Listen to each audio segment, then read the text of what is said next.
Good evening and welcome to this week's edition of Diaspora Connect on ITV Gold.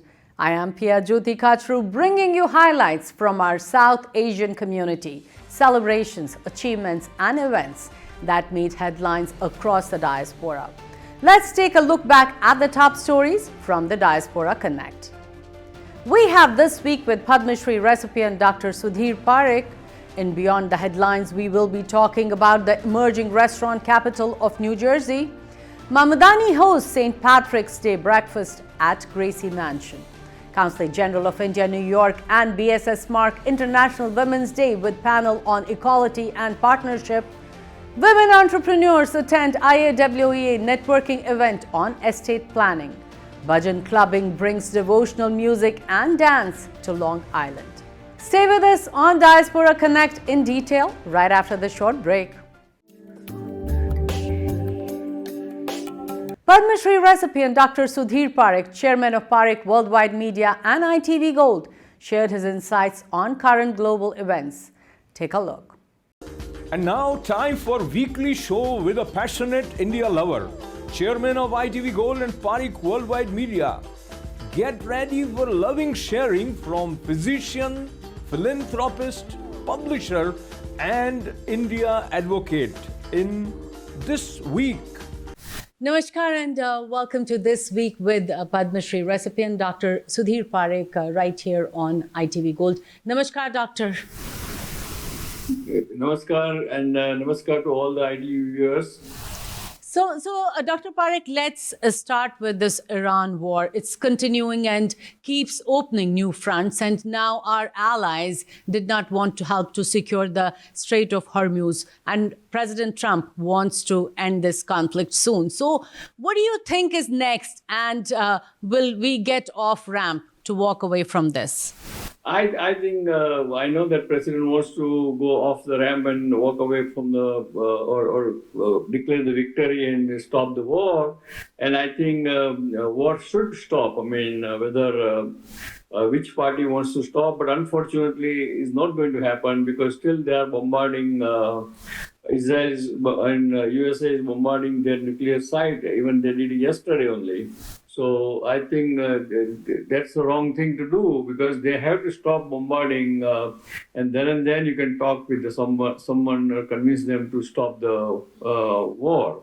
And in order to stop the war, that's why our ally Europeans, France and Japan and all those people are not joining us because they don't want to take any risk because they can see that there is a big long-term risk here if war goes on for another couple of months or 6 months, and that will be disaster for everyone, the whole world economy.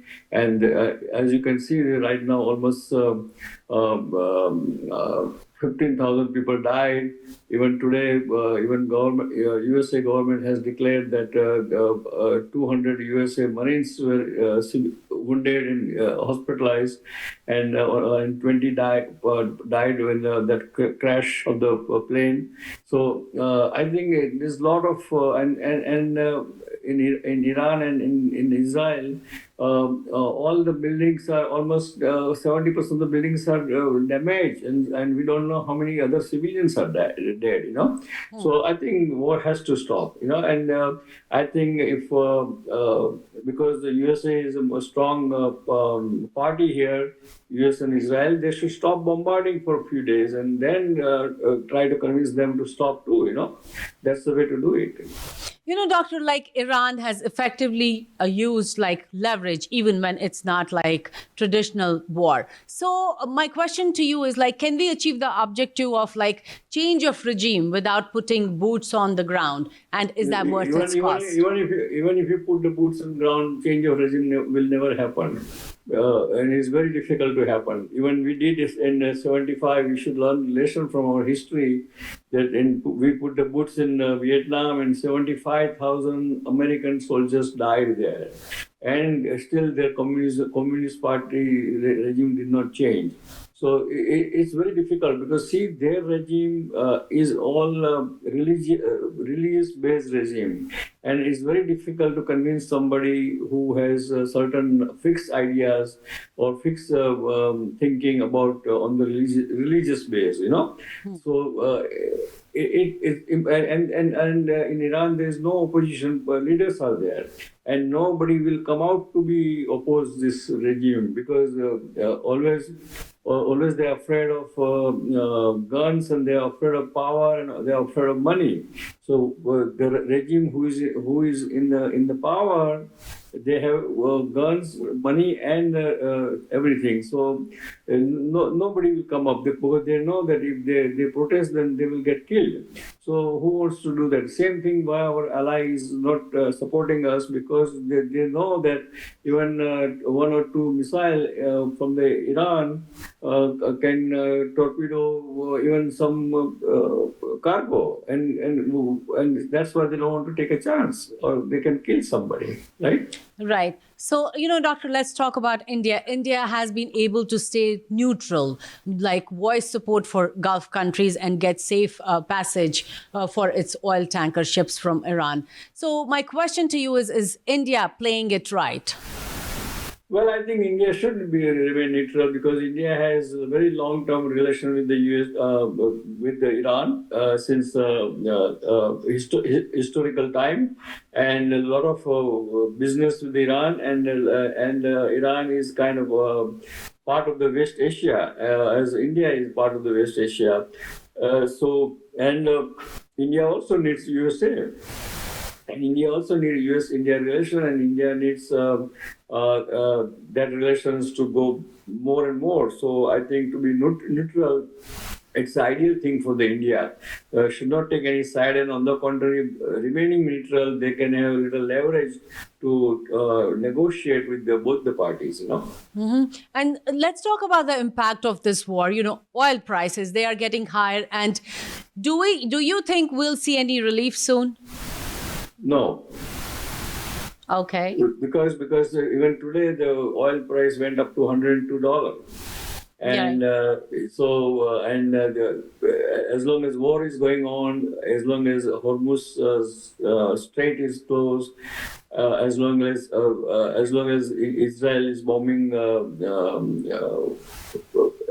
oil field in Iran, and Iran is bombing oil field in the Gulf region. Oil prices is there's no way it will go down, because even the damaged refinery or damaged storage area takes time to rebuild again or restart again. Mm-hmm. So, in India, BJP and NDAs, they sweep Rajya Sabha polls in Bihar and Orissa, and Nitish Kumar got, elected for Rajya Sabha. Like, is it time to transition, or was he forced out? No, I think he's probably BJP wants BJP's chief minister in the Bihar, and that's the reason why I think they offered him this Rajya Sabha seat, and I'm not sure whether what Nitish Kumar's plan is, whether he wants. He did it because he wants to do chief ministership to his son, because his son wants to come to the politics. So we don't know the real story behind the whole thing. So, I was going to ask you, with BJP finally ready to form government in Bihar, who is the likely chief minister, and is this another success for BJP's long-term strategy in any state? I think initially probably Nitish Kumar will insist on the chief minister of either his son or one of his trusted JDU politician, Mm-hmm. So, talking about BJP's long-term strategy, what are BJP's prospects in Assam, Bengal, and Kerala? I think Assam, Bengal is very uphill challenge. Then Assam, maybe 50-50, because in Assam also the chief minister has a kind of very history which is lot of corruptions. The government has a lot of local government has a lot of corruption there, and on the other hand, the Congress also has a lot of corruption there. So we don't know. So it's 50-50. And third one is, which one you said? Bengal. Which other third state you said? I said one I said is the Assam, Bengal, and Kerala. No, Kerala is definitely BJP has a very poor chance because there is no basic structure there for BJP. In Kerala, mainly the Communist Party or Congress, they are the winning alternately for last since the independence, since last 75 years. So BJP has not. BJP wants to come up, establish some base there, but it takes time. It doesn't happen overnight, right? So it takes time, and I hope BJP can do that and establish the base in the Kerala. All right. So my last question to you is: it's always about medicine and medical stuff. Approximately like 12 to 13% of US adults and around 15% of females, they are currently like using a GLP-1 receptor, like Ozempic or any other medicine, so for weight loss. And I think this usage is kind of increasing at an alarming rate. Tell me, what are the side effects or like long-term effects it might cause? Well, there are a lot of side effects. This drug can give you a lot of stomach upset. A lot of patients get a lot of vomiting. They cannot tolerate this drug. And of course, this is a kind of a drug which is we use for diabetes. So once you stop this drug, again, if person cannot change their lifestyle, then pain will come back. So it's not permanent thing. So it is good for really very obese people, those who doesn't want to go through any surgical procedure to lose weight. This is a good way of losing weight because usually 20 to 25% weight you can lose that kind of percentage of the weight if you want this GLP-1 medicine. But of course, it has a lot of side effect, and always every medicine has side effect, and we have to balance out that side effect with the individual patient who taking the medicine. But, talking about the same thing, this GLP-1 receptors, a lot of people I have seen, they use them and they think, okay, let me use it for some time and then I'm done. Once the weight is gone, I don't want to use it. Is it like that, or you have to continue using it forever? You have to continue using forever, and we don't know what is long-term side effect. Number one, even if you have the surgery done, you cut your stomach into half and staple your stomach. Still, if you after a while, if you don't change your lifestyle, you will gain the weight back. So that's the thing. So even after surgery, there is no guarantee that you change. You have to change along with the surgery or medicine.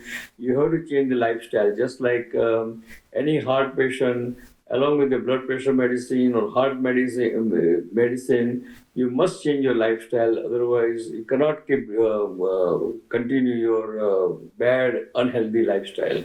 All right. Doctors, before you give out this week's message, I want to remind everybody, but before that, I want to thank everybody for sending their questions, sending their input to us. And you can always do so. Just send us your questions and keep on sending them, I would say forever.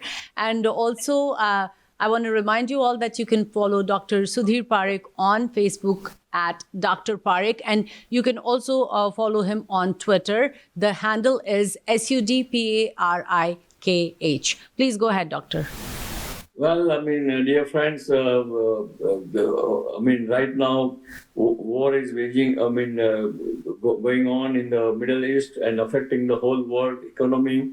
So we pray and we wish that war stops soon and level-head thinking prevails, and the negotiations should start, and USA, Israel, and Iran should sit down and negotiate and bring the war to a war into to the conclusion and stop the war and prevent kind of unnecessary suffering of the civilians and even other part of the world, because this war can bring everybody's economy down.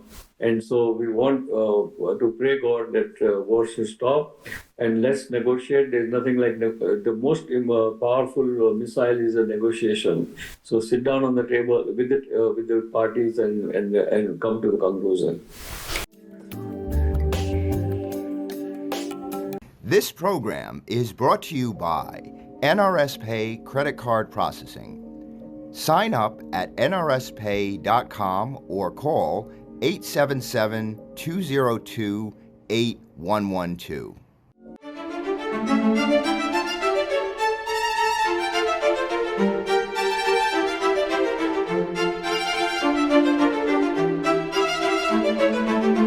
What if I told you that one town in New Jersey is quietly becoming one of the most exciting food destinations in the entire state? Welcome to Edison, New Jersey, a place where you can literally eat your way around the world without leaving town.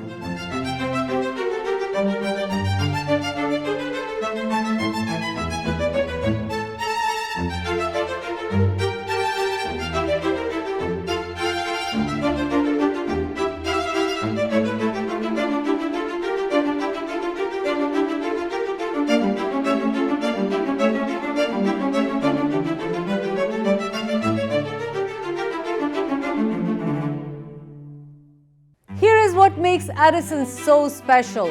It's packed with locally owned restaurants representing cultures from across the globe. We are talking about 72 cafes, 106 American restaurants, 101 East Asian restaurants, 83 South Asian restaurants, and 24 Latin restaurants, and that's just the start. From Korean barbecue to Indian street food, sushi bars, to cozy coffee shops, Edison has become a culinary crossroads of cultures.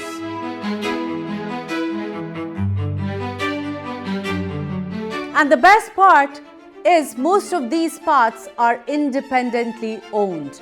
That means family recipes, authentic flavors, and unique experiences you simply don't get from big chains.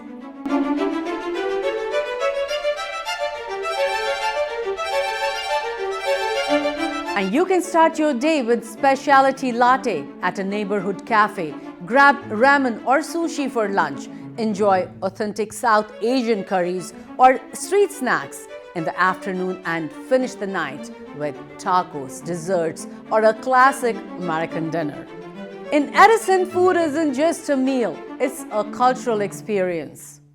Local leaders are also recognizing what makes this town special. According to Edison Mayor Sam Joshi, with the most locally owned ethnic cuisines in the state, Edison is the restaurant capital of New Jersey.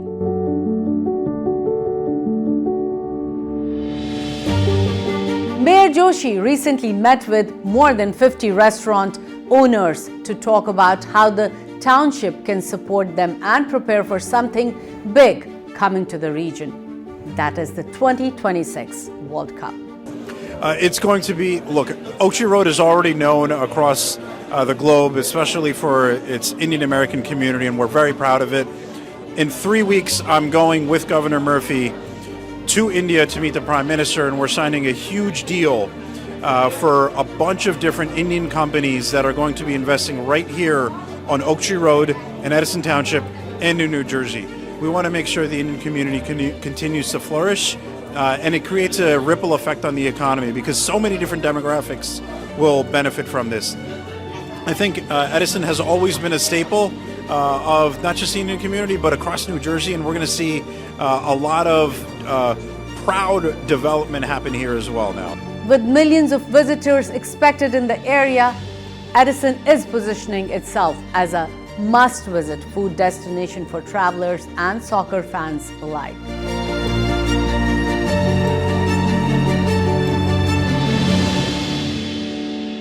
But the township isn't stopping there. Two exciting initiatives are coming soon.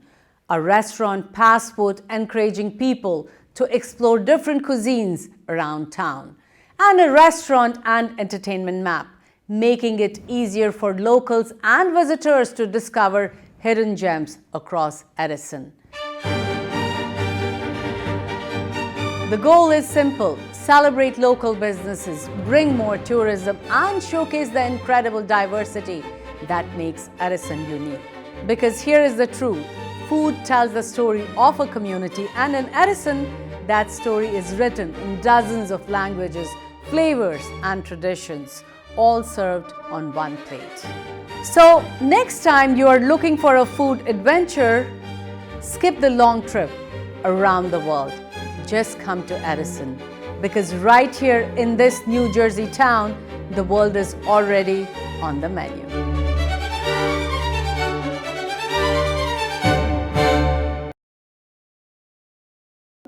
This program was brought to you by NRS Pay Credit Card Processing.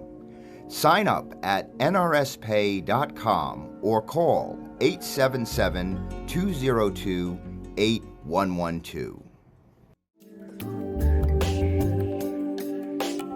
New York City Mayor Zohran Mamdani marked his first St. Patrick's Day in office by hosting Mary Robinson, who served as Ireland's president from 1990 to 1997 and later as the UN High Commissioner for Human Rights, for a pre-dawn breakfast at Gracie Mansion.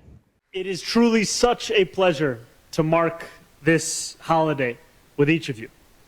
And it is such a privilege to be joined by a leader who I know we all, as well as millions more in Ireland and countless others across the world, have looked to for leadership and for wisdom, who has made solidarity into a living, breathing thing. Please join me in a round of applause for former President Mary Robinson.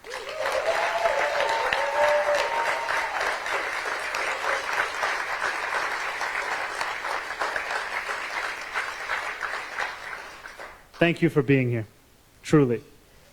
As we celebrate St. Patrick's Day, I return to the words of the Apostle of Ireland himself, a man who arrived in Ireland in captivity. In the 5th century, in what we now know as Ireland, a British warlord named Caradocus had laid waste to the countryside. St. Patrick implored the soldiers responsible to stop. Overcome by grief, he wrote, "All I can do is what is written. Weep with those who weep." To weep with those who weep is no small act. It is a choice, one that often requires sacrifice, a subjugation of the self, a material exertion. I can think of no better way to describe President Robinson's leadership, the solidarity the people of Ireland have shown with the downtrodden and the forgotten, and the legacy of Irish New Yorkers. I want to begin with President Robinson, the first woman to serve as President of Ireland. There is a weight that comes with being first, a weight of expectation, a weight of blazing a path without precedent, a weight of symbolism, which can so often become all-encompassing. And yet President Robinson's legacy is far more than simply a symbolic one. It is a legacy of action. It is a legacy of justice. It is a legacy of measurable, lasting change. I think of the humanity President Robinson extended towards the LGBTQIA+ community when she decriminalized homosexuality in Ireland.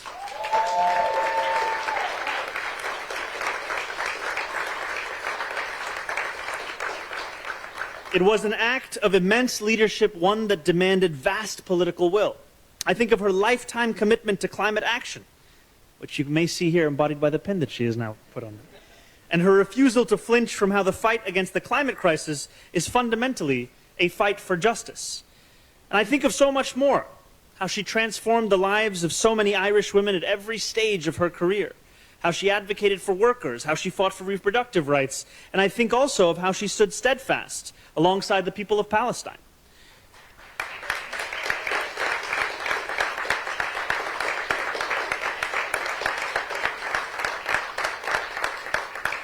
I say this as over the past few years, as we've witnessed a genocide unfold before our eyes, there has been deafening silence from so many. For those who have long cared about universal human rights and the extension of them to Palestinians, silence, however, is nothing new, for Palestinians are so often left to weep alone. Yet former President Robinson has never been silent. Not when she was president, not when she was High Commissioner for Human Rights, and not in the decades since. As she once said, commemoration is a moral act. Her solidarity is many things: unwavering, sincere, and chief among them, Irish. Irish solidarity is no coincidence. Who can better understand those who weep than those who have been made to weep for so long? The story of the Irish, both in Ireland and in New York City, is at one time a story of oppression, of subjugation, and of discrimination. As we know, it was on Irish soil that the British Empire developed their colonial project. So much of the exploitation later imposed elsewhere across the world was first honed in the plantations of Ireland. And yet when I think of the Irish, I do not think first of oppression. I think of resistance. I think of unity. I think of corned beef and 96-minute Troy Parrott goals and the Pogues' fairy tale of New York. Above all, I think of that solidarity. When Irish immigrants arrived in New York City, they were so often barred from employment and from housing. Signs plastered across storefronts read, "Help wanted, no Irish need apply." And yet while Irish New Yorkers were, in the poetry of Evan Boland, long suffering in the bruise-colored dusk of the New World, they did not grow discouraged. They banded together. They organized. They formed labor movements that endure to this day. It was Irish hands that helped to build so much of the city that we recognize today. The skyscrapers that pierce clouds, the tunnels carved through bedrock.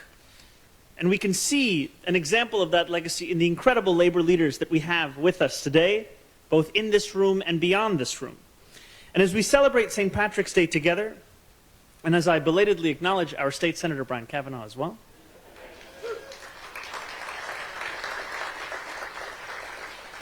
we celebrate not just a day of revelry, but a day of continued obligation to one another, to a better world, to all those who still weep.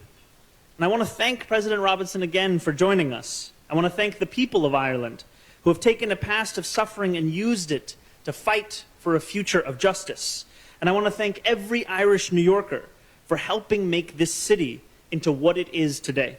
Now, it is my honor to present a proclamation honoring President Robinson. Thank you.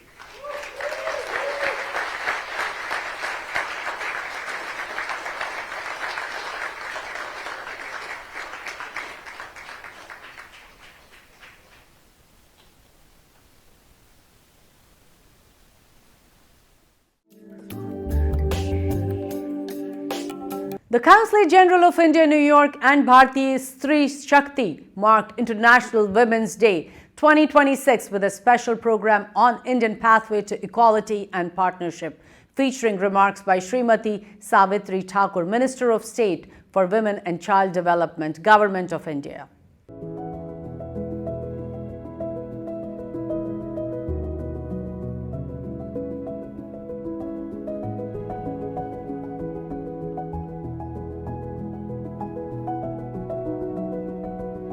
Srimati Savitri Thakur, Honorable Minister of State for Women and Child Development, Ms. Nayana Sahasrabudhe, All India Organizing Secretary and Convener of BSS International, Ms. Jyoti Choudhary Valeti, Joint Secretary BSS, other leaders of the BSS delegation, our good friends from the Indian American community, the other invited guests, ladies and gentlemen, namaskar. Let me extend a warm welcome to everyone to the consulate. It's a special honor that we are hosting Bharti Stri Shakti. I think this is the third time we're hosting consecutively, and every year we see the substance, the topics that we discuss is getting better and better. I'm sure we are going to institutionalize this as an annual program, and we truly benefit with this partnership. So let me extend a special welcome to the BSS delegation. Yesterday we celebrated International Women's Day with the diplomats in the city, and 3 days back we celebrated it with the Indian community, during which we honored the achievers from Indian diaspora and the women who are contributing to Indian community, even if they are not of Indian origin. And I was trying to tell them a story of Indian women, how far they have traveled in the last 79 years, what has been the achievements on that. She required to leave a little early. She is not part of our panel discussion, but she has already set the stage by sharing her thoughts and ideas about where we are and where we would be heading to in terms of gender equality as well as the partnership. So today, for our distinguished panel, we have selected the topic, Indian Pathway to Equality and Partnership. We all know in our Shastras and our Itihasa, we always have heard about Shakti and Shiva, Lakshmi and Narayan. In our Itihasa, Sita and Ramji, Radha and Krishna or Rukmani and Krishna. And in our pre-independence day, how can we forget the hand-in-hand walk by Punyashto Ma Shri Mahalyapaji as well as Virangana Rani Lakshmi. All of this is already telling us that we are already on the right path of the gender equality as well as the partnership in our daily life, as not only that but socially, economically, educationally, and multiple things. माननीय प्रतिनिधिगण एवं साथियों, भारत की इस अत्यंत महत्वपूर्ण चर्चा में अपना योगदान प्रस्तुत करते हुए गर्व का अनुभव करता है। आज का विषय भारत के बदलते सामाजिक कानून और नीतिगत ढांचे पर जुड़ा हुआ है। पहले हमारे सामाजिक में यह माना जाता था कि पुरुष और घर चलाते हैं, जिम्मेदारी निभाते हैं और महिलाएं घर के काम में और परिवार की जिम्मेदारी की देखभाल करती हैं। लेकिन अब ये सोच धीरे धीरे बदल रही है। आज बड़ी संख्या में हमारी महिलाएं काम कर रही हैं और देश के विकास में अपना योगदान दे रही है। भारत में महिला श्रमिक बल भागीदारी लगभग अब 41% पहुंच गया है। महिलाएं आज अलग अलग क्षेत्रों में काम कर रही है और समाज तथा देश की प्रगति में महत्वपूर्ण भूमिका निभा रही है। भारत अब धीरे धीरे पुरानी और कठोर लैंगिक सोच में आगे बढ़ रहा है। आज महिलाओं को पुरुषों को समान अवसर मिल रहा है और दोनों एक साथ मिलकर आगे बढ़ रहे हैं। विकसित भारत 2047 का लक्ष्य तभी पूरा होगा जब महिलाएं और पुरुष दोनों समान रूप से अपनी सक्रिय भागीदारी के साथ देश के विकास में अपना योगदान देंगे। इस बदलती युग में हमारे मजबूत कानून और संविधान में भारत का संविधान सभी नागरिकों को समान अधिकार देता है। स्वतंत्र भारत की शुरुआत से ही महिलाओं को मतदान का अधिकार मिला है। यह अधिकार कई बड़े लोकतांत्रिक देशों में से पहले भारत की महिलाओं को मिला है। समय समय पर भारत के ऐसे कानून बनाए हैं जो कि महिलाओं की सुरक्षा और गरिमा और अधिकारों की रक्षा करती है, जैसे कि महिलाओं को कार्यस्थल पर लैंगिक उत्पीड़न अधिनियम 2013, घरेलू हिंसा से महिलाओं के संरक्षण अधिनियम 2005। ये कानून महिलाओं को और घर के स्थलों में दोनों जगह सुरक्षा प्रदान करता है। Namaskar, this is Binay Pradhan, Consul General of India in New York. Today we celebrated International Women's Day with Bharatiya Stri Shakti. It's a non-profit organization from India, but they have been participating in the United Nations various sessions. And when they come here, they also organize an event. But today they discussed here very, very relevant topics about issues affecting women both in India and internationally. And we got very powerful speakers, and they spoke about the status of women in India. The Minister of State for Women and Child Development from India, Ms. Savitri Thakur, she was also here. So overall, it was a good event, and this is the third International Women's Day celebration that we are doing this year. One we did yesterday with the foreign diplomats, the other one we did with the community. So this is also kind of the commitment that we have to bring issues regarding women empowerment to the mainstream. Thank you. I am Naina Sahasrabuddhe, National Organizing Secretary of the organization Bharatiya Stri Shakti and convener of BSS International Vertical. we have come in New York for attending CSW 70.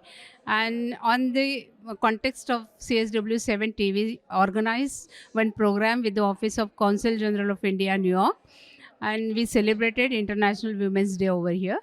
And we met so many wonderful, successful, and capable women over here. And together we can go ahead, we can march, and we can bring new colors to our lives. And all the best to everyone. Thank you. होंगे कामयाब, अब होंगे कामयाब, अब होंगे कामयाब एक दिन। ओ मन में है विश्वास, पूरा है विश्वास, अब होंगे कामयाब एक दिन। हम चलेंगे साथ साथ, कमल हाथों में हाथ, हम चलेंगे साथ साथ एक दिन। ओ मन में है विश्वास, पूरा है विश्वास, चलेंगे साथ साथ एक दिन। Namaste. My name is Falu, and I'm a singer-songwriter. I'm a Grammy Award winner. I was invited to be on a panel today at the Consulate General of India, and it was a wonderful panel. We talked about how we can empower each other as women and set an example for the next generation on how we are the Shakti, we are the strength. And I was so happy to be invited here and talk with like-minded women around. And I think if we women support each other globally, we will go such a long way. So thank you. Happy International Women's Day. And really, really happy to be here with the Consulate General of India and the Minister Savitri ji, who came from India. And happy Women's Day. Today's program was basically talking about where we are, what are the pathways for the gender equality, as well as the partnership when it comes to India, Bharat. And we had a wonderful program of Madam Minister and Mr. Pradhanji addressing the all who have gathered. And then we had a panel discussion where we had Bharatiya Stri Shakti representing along with Faluji, who was a well-renowned singer, Grammy Award board member from USA. And this discussion took us to the another level where we assured ourselves and also to the larger Hindu community that there is a way to go forward. We will, if we walk together, talk together, and act together. The Indian American Women Entrepreneurs Association, IAWEA, in collaboration with desibiz.org, hosted a sold-out educational networking event titled Will Trust and Estate Planning on March 12th at Tumka Bar and Kitchen.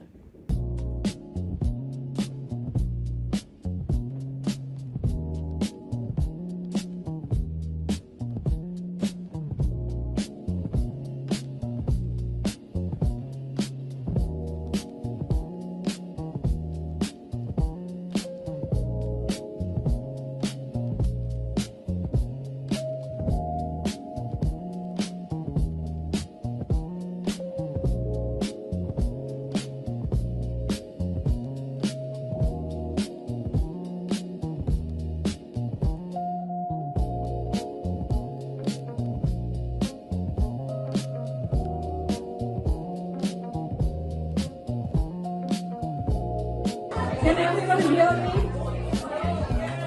Hello? Hello? Can everyone hear me? Is everyone ready to start the program now, or people need 5 more minutes to finish their appetizer? Or maybe I can start with a few things if everyone can take their seat, right? Finance interface, technology interface in the form of like whether it's AI or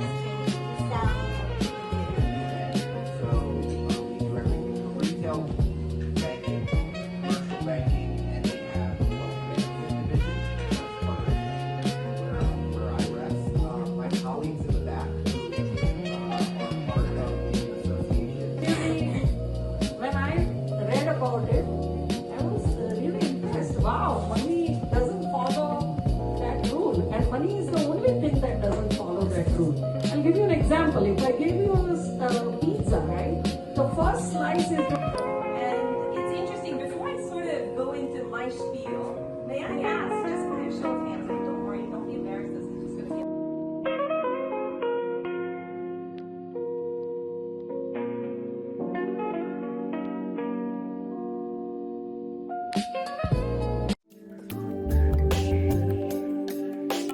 A unique devotional music event titled Bhajan Clubbing brought together community members on March 7th at Vivarta Arts Studio in Long Island.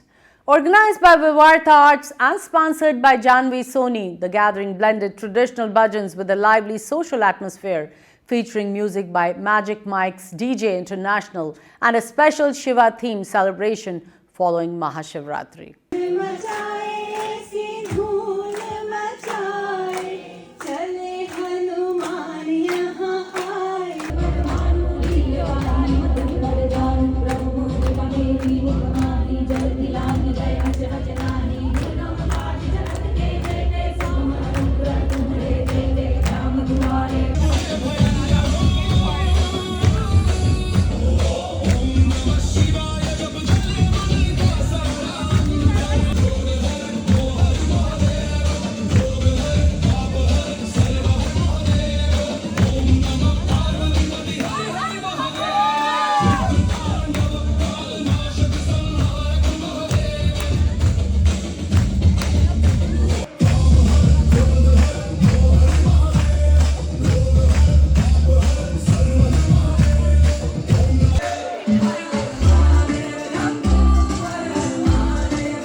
सहितं नमामि हर हर शंभु शंभु शंभु शिव महादेव शंभु शंभु शंभु शिव महादेव हर शंभु शंभु शंभु शिव महादेव शंभु शंभु शिव महादेव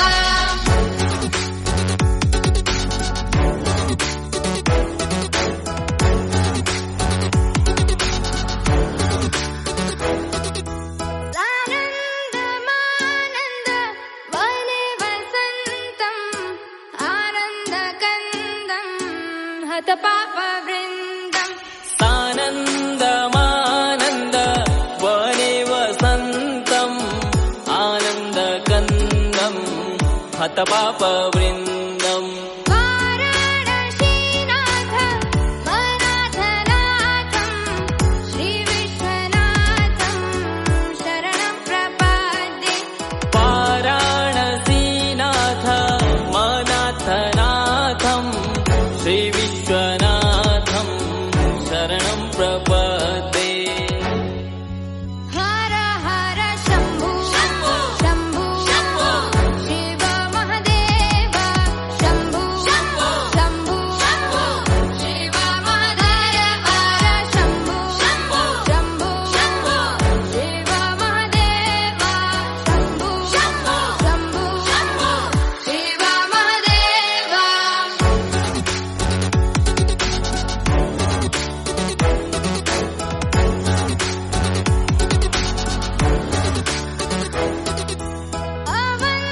अवन्तिकायां विहितावतारं मुक्तिप्रदानाय च सज्जनानाम् अवन्तिकायां विहितावतारं मुक्तिप्रदानाय च सज्जनानाम् अकालमृत्यो परिरक्षणार्थं वन्दे महाकाल महासुरेशम् अकालमृत्यो परिरक्षणार्थं वन्दे महाकाल महासुरेशम् हर हर शम्भो शम्भो शिव महदेव शम्भो शम्भो शिव महदेव हर शम्भो शम्भो शिव महदेव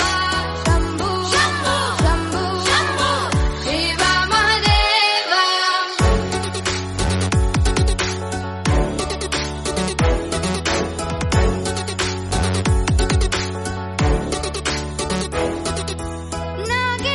नागेन्द्रहाराय त्रिलोचनाय